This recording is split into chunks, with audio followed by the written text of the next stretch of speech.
dito sa bus fare. So dito, as you can see, magpiprint lang ulit siya ng bus fare system, which is yung title. Then sinet natin yung input ni user na age, then yung zone kung saan siya bababa. Also, gumamit tayo ng integer dito kasi integer yung i-input ni user dito. Kasama na dito yung commuter's destination zone 1 to 3. So sabi dito sa first if yung age daw is less than 5, so 5 years old pababa, free ride na siya. So elif naman sa second, elif if yung age daw is greater than equal to 5, then yung age is less than equal to 18, and yung zone niya is zone 1.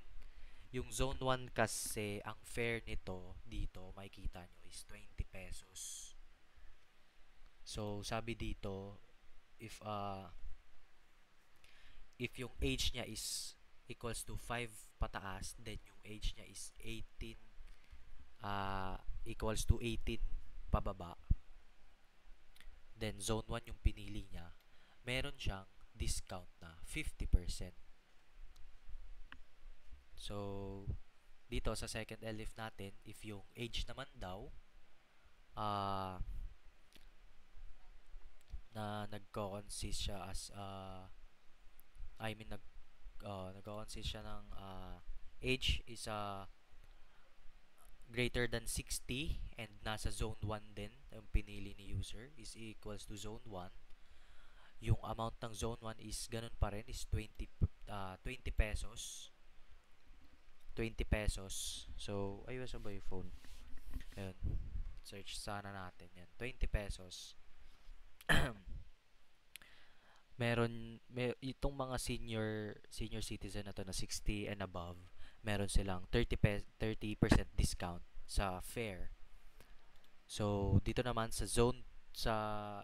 next elif naman natin, if same lang kanina, dito sa first elif natin, if yung age daw is greater than equal to 5 and yung age is less than equal to 18, yung zone niya is equals to 3, zone 3. Yung zone 3 is nagko-consist ng 30 pesos fare. So, kung yung age mo daw is greater than equal to 5, then less than equal to 18, meron kang 50% discount. Then, sa second elif naman natin, if your age is greater than 60 and you choose zone 2,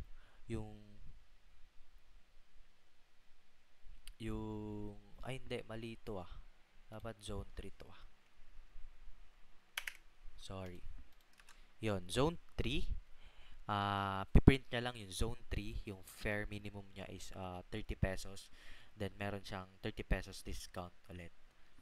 So dito sa second sa sunod natin na elif, yung age niya same lang sa taas. Kapag zone 2 yung pinili, meron siyang 30 pesos discount again, then ipiprint niya yung 30 pesos fare sa zone 2, then ipiprint niya yung kung magkano discount nung age nung nag-input.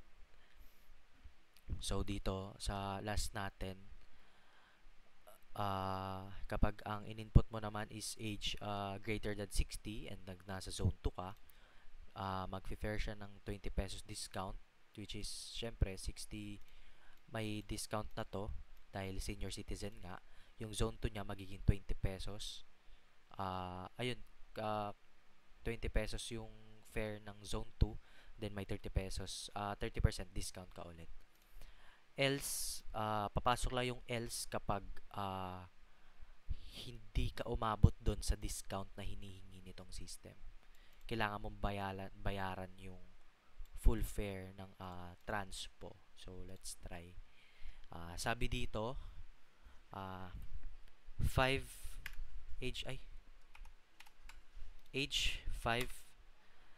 and then zone 1 lang, so may 50% discount ka. Ay, mali tayo. Ulitin natin yung input. Kailangan sunod-sunod para mas maintindihan natin. Ano yung nawala? 60. Elif, age 60. Anong line to? Line 17. Ay, sorry. Ano to? 3.